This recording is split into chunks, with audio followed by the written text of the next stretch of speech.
Infield footwork and patterning has been something that's very dear to my heart.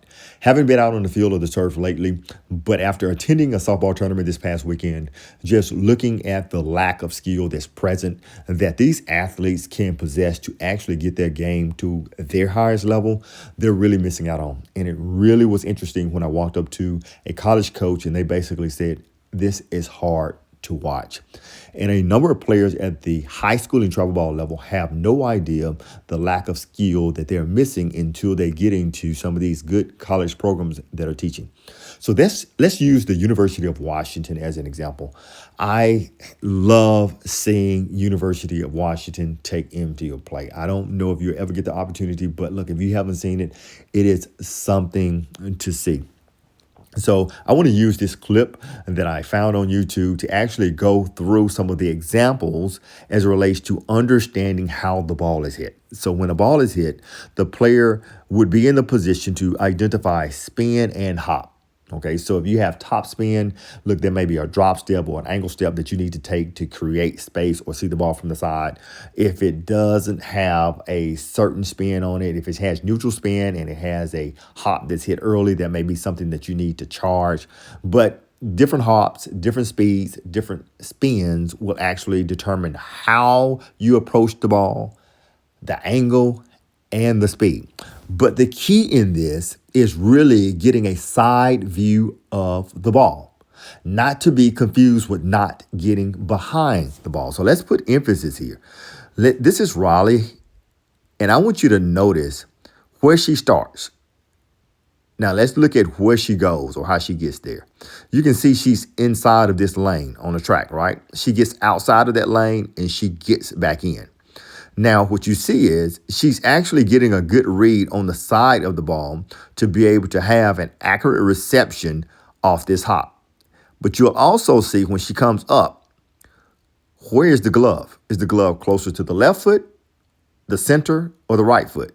I'm going to let you make that determination. So here we have Kenzie Fiedler. Look at her footwork. Where does she go? To the outside, and let's see where she feels. She feels in the middle of the track.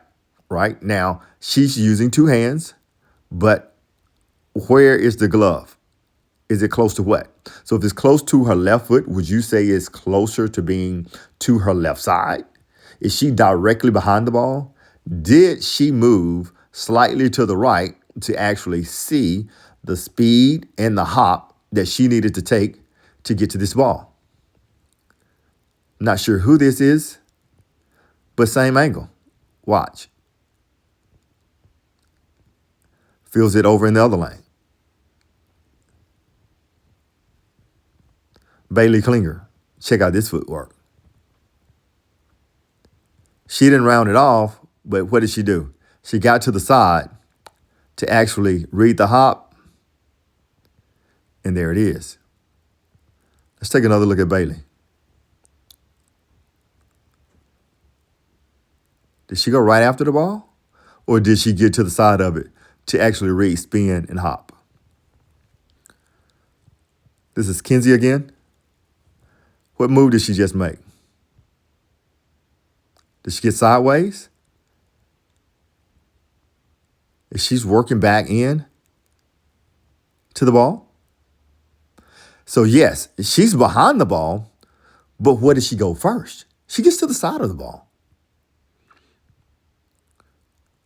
And all of this happens so quickly.